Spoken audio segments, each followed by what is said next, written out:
Hello guys! Hello Sagittarius! Welcome dito sa aking channel, Kapalaran 888 Sagittarius. Alamin natin kung anong messages, vibration, gabay energy para sa inyong lahat. Ito ay general reading. Pwede kang makaresonate, gamitin mo ang iyong intuition sa panonood, money, career, financial reading to guys. Okay. Sagittarius, nako.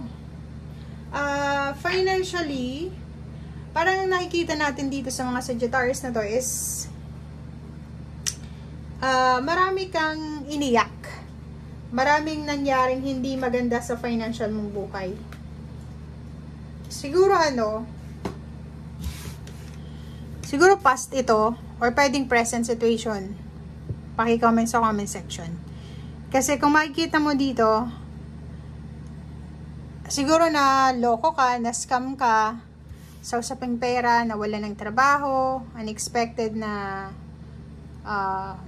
scarcity, financial, ang naranasan mo, Sagittarius. So, ngayon, siguro nagsisimula ka ng bagong buhay. Siguro for 3 months, wala kang trabaho, or for 4 months. And then now, nagsisimula ka. And kailangan mong bumalik sa parang zero, 'di ba? 0, 0, 0 ka. So kailangan mo bumalik sa dati. So kailangan mong magpakatatag, magsimula ka from the bottom. Parang ganun lang. Siguro matagal kang hindi nakapagtrabaho, nagpahinga ka dahil may sakit ka or pwedeng may obligasyon ka.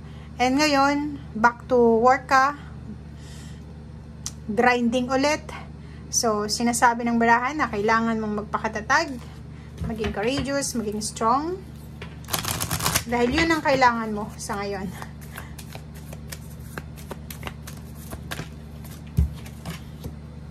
Okay, blessings. Sinasabi sa'yo dito ng barahan na Sagittarius, huwag kang mag-alala. Kasi may i-offer sa'yo ang universe na blessings. Tingnan mo to, hawak niya. 'Di ba? Hawak niya yung biyaya. So, huwag kang mag-alala. Huwag kang umiyak kasi may financial health recovery and blessings na pwedeng dumating sa'yo na i-offer ang universe. So, ibig sabihin, marami ka sigurong naging utang, marami kang mga problema sa pera, naging mahina yung flow ng money sa'yo for 1 year siguro, or siguro for 6 months, or 5 months, or 4 months. And ngayon, unti-unting babalik yung sigla ng iyong financial. Kasi nga, parang ano yun financial health. Nagkaroon ng lamat, nagkaroon ng sakit yung financial mo. Medyo hindi naging maganda yung flow ng yung daloy ng pera. But ngayon, sinasabi na may biyaya, may blessings, financial health blessings na parating sa'yo. So, yun yung kailangan mong paghandaan. Oh, so yun. Diba? First card natin sa third deck is yun yung 22 balance. Parating na yung balance sa'yo. Parating na yung biyaya. Parating na yung pagpapala, yung blessings. Parang ano lang yun parang sakit lang yan. Kung galing ka sa sakit, magkakaroon ka ng healing and maayos ulit. 'Di ba? So, ganun lang yun. Financial, ganun din. Minsan, nagkakasakit sa financial or may mga imbalances, pero nakaka-recover din. So, recovery to. Recovery ng health, financial health and blessings sa buhay mo. And may blessings tayo dito na 222. Balanse, dalawa siya. Nasa tamang direction ka, you're guided, you're protected. Kung ano man tong journey or landas na tinatahak mo, nasa tamang direction ka. Nasa tamang direksyon na sinasabi ng barahan na ituloy mo lang. Tuloy lang kung ano yung nasimulan. Tuloy mo lang kung ano yung ginagawa mo sa ngayon. Kasi nasa tamang direksyon ka. Maging masipag lang. As long as na wala kang tinatapakan na tao, nasa tamang direction ka. Mas lalo kang magiging blessed. Mas lalo kang makaka-recover sa financial na problema.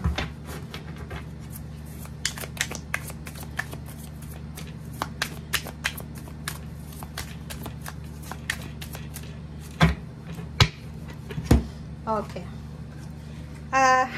So, nakikita natin dito guys na may iba sa inyo dyan na parang kailangan yung magkaroon ng tiwala ulit sa sarili nyo. Kasi yung iba, parang medyo nawalan kayo ng tiwala eh. Medyo naging ano tawag dito, nawalan ka ng tiwala mismo sa sarili mo. Kasi minsan, may mga nangyayari sa buhay nyo na hindi nyo kontrolado. 'Di ba? Pag nangyari yon, medyo nababalisa kayo. So, yun yung estado ng buhay nyo na nahirapan kang bumangon. Nine of Cups, sinasabi ng baraha, huwag kang mag-alala kasi may paparating sa yung financial, emotional success na minamanifest mo siya, pinagpipray, or kung ano man siya. Ito yung ano kung ano man itong wishes na to, kung ano man itong mga parating sa buhay mo, ito yung matagal mong pinagpipray, matagal mong minamanifest, or matagal mong hinahanap. Okay, so 8 of Cups, travel. Nako. So, if ever man, nakakaloka to. Sagittarius, sa trabaho to it's either trabaho to or negosyo. May negosyo ka. Tapos, ang dami mong kakompetensya. Maraming gustong makipagkompetensya sa'yo.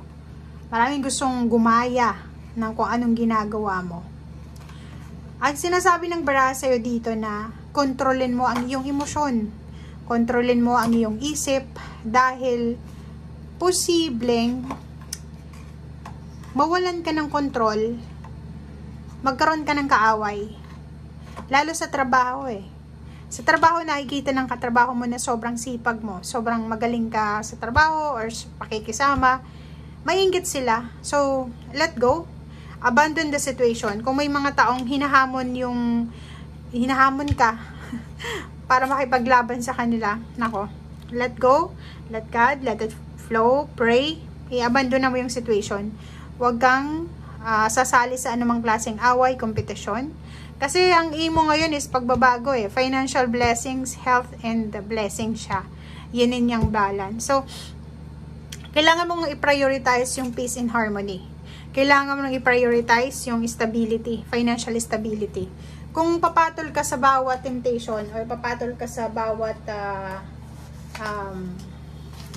competition or temptation na yan ng away or kung ano man yan, na misunderstanding, hindi mo makukuha yung stability sa financial na minamanifest mo. Kasi, 'di ba? Instead na pera yung makuha mo, kaaway yung makukuha mo. So yun, ignore lang. Ignore the situation, umiwas ka, and i-continue mo lang kung ano yung ginagawa mo. Okay? Focus ka sa goals mo. Thank you guys. Bye!